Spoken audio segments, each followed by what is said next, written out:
So this lesson is going to be based on the unit circle.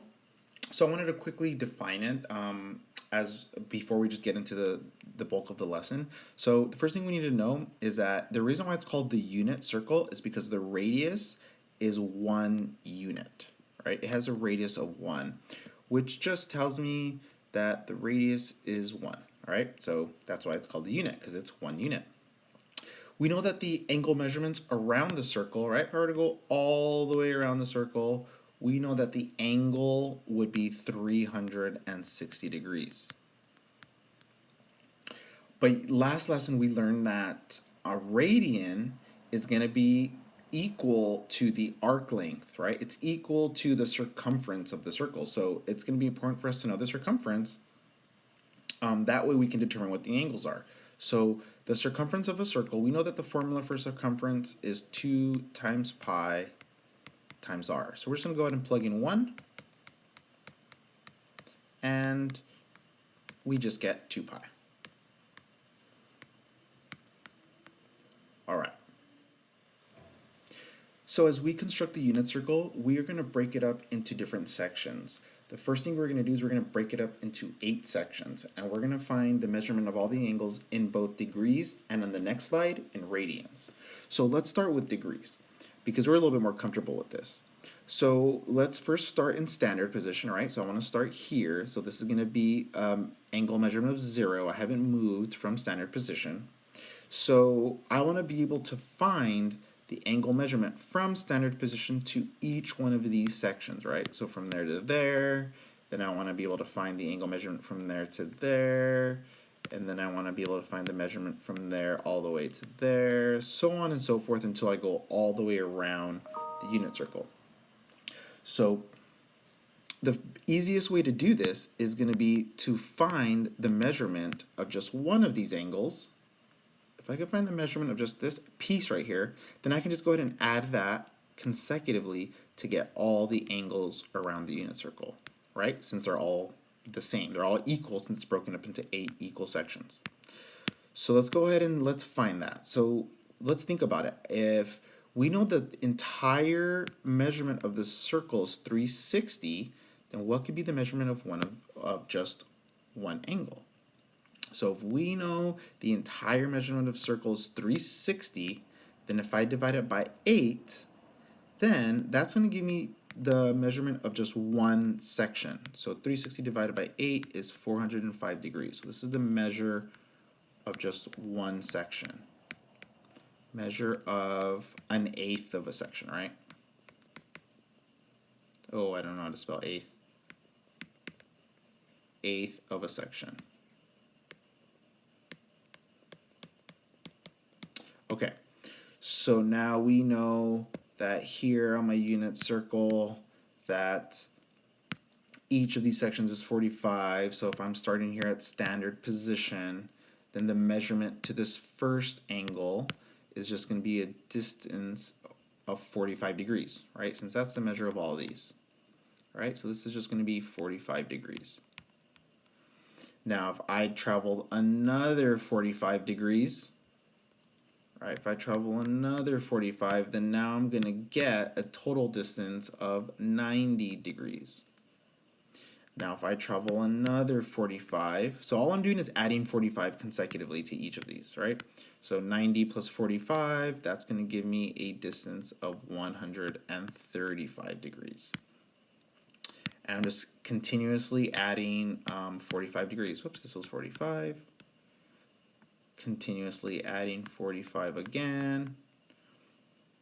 Right, so now adding 45 again, this is now going to become 180. And I think we get the idea, right? I'm just going to consecutively add a 45. So now this is going to be 225. Then plus 45 again, that gives me 270. Plus 45 again, I get my 315. And then plus 45 again, I come all the way back and get 360.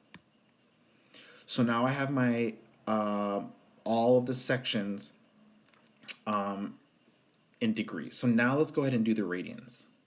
So now I want to do the exact same thing for this part, except I want to be able to find the angle measurements in radians. So we're going to follow the same procedure that we did in the last slide, except now we're going to use our radian measures. So just like we did before, I'm going to take the total radian measure of a circle, right? The total radian measure is going to be equal to the length of the arc, which in this case, right, the length of the entire arc right here is going to be what in radians? It is going to be 2 pi, right? We found the circumference, right? Since it has a radius of 1, we know that it's 2 pi. And we're going to take that and divide it by how many sections I have, which is 8. So now I'm going to get, if I reduce this, right, divide each by 2, I get pi over 4. So now this is going to be the measure of an eighth,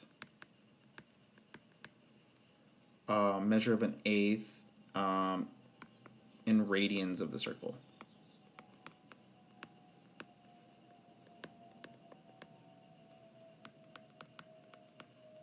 Okay, so now we know every measure is going to be pi over 4. So from here to here, this has a distance of pi over 4. From here to here, it's got a distance of pi over 4. From here to here, pi over 4. And then from here to here, pi over 4. So let's go ahead and let's count those up. So we know we're going to start off at 0, right? We know this is going to be my 0 degrees, or I'm sorry, 0 radians. There's no unit there, 0 radians. And then when I end up at the first angle, I'm going to end up with just pi over 4. Now if I travel another measure, right? If I travel from here to here, well, I travel 2 pi's over 4. And if I simplify that, this is just going to end up being, let's simplify it. What can divide into 2 and 4? 2 can. So divide by 2 and end up with pi over 2, which is exactly what we got before in the last lesson. So now we're going to continue going. I'm going to add another pi over 4, so now I just have 3 pi's over 4. Notice how I'm just increasing by 1 pi over 4 every time, right? It goes 1 pi, 2 pi, 3 pi over 4. Then the next one is going to be 4 pi over 4, but we've got to simplify that, so let's go ahead and simplify it. So I'm going to divide the top and the bottom by 4, and I end up with pi. So now we know the next one is just going to be, if that's 4 pi over 4, this is going to be 5 pi over 4. No, nothing to simplify there. The next one is going to be 6 pi over 4, which we can simplify. We can divide the top and the bottom by 2. Yep. So now I end up with 3 pi over 2.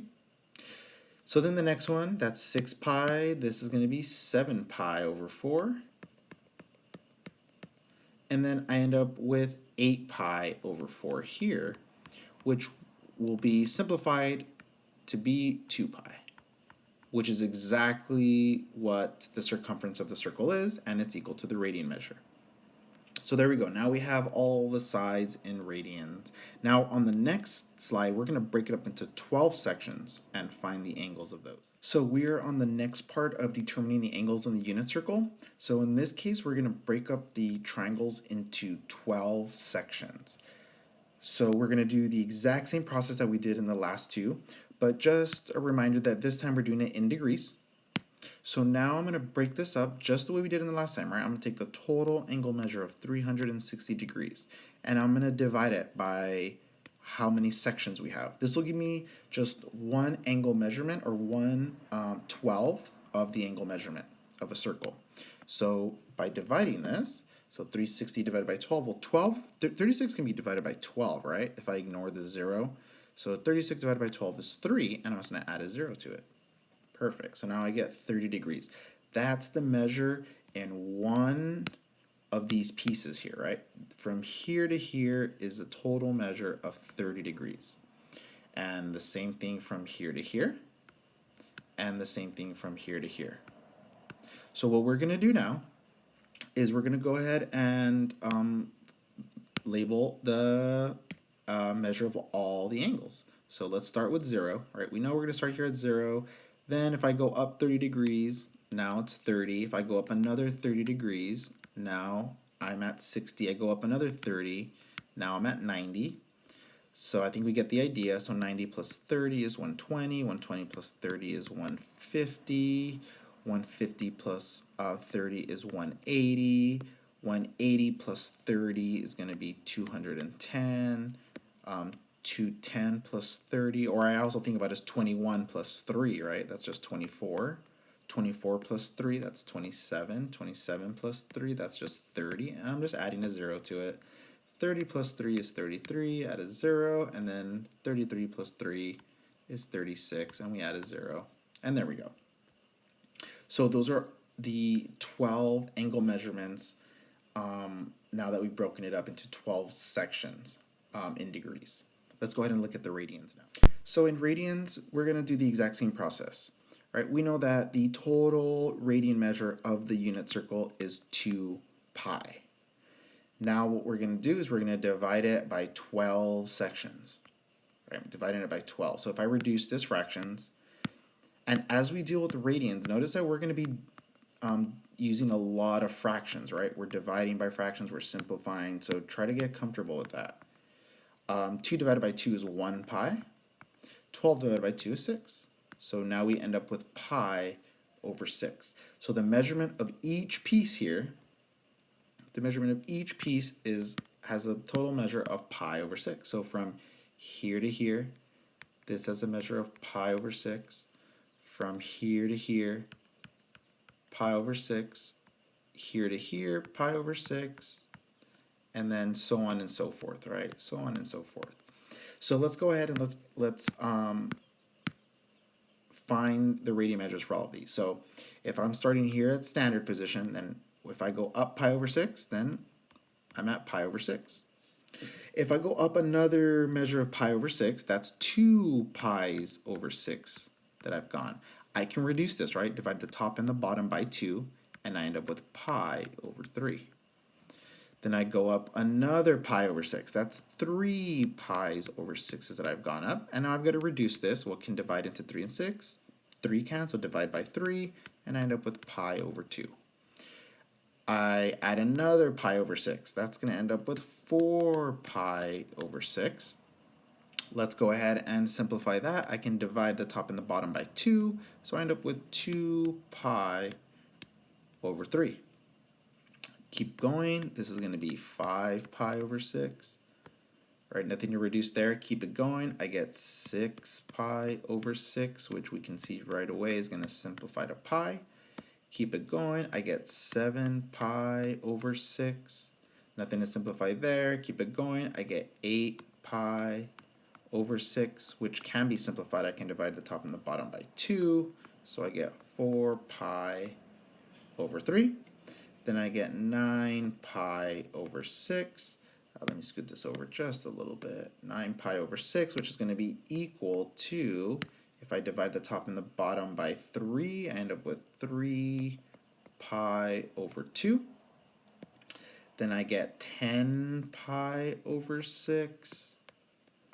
I divide the top and the bottom by 2, so I end up with 5 pi over 3. And then next one is 11 pi over 6. Nothing can simplify that. And then I go to the last one and I get 12 pi over 6, which can be simplified. 12 divided by 6 is 2. And I end up with 2 pi. So now if you notice, all the simplified versions are the ones that we're going to look at, right? So we're going to look at pi over 6, pi over 3, pi over 2, 2 pi over 3, 5 pi over 6, pi, 7 pi over 6, 4 pi over 3, 3 pi over 2, 5 pi over 3, 11 pi over 6, and 2 pi. All right, this might seem tedious, but you're going to have to memorize all of these angles. So that's why we're going through the process of deriving it. That way, that can kind of help you to memorize it.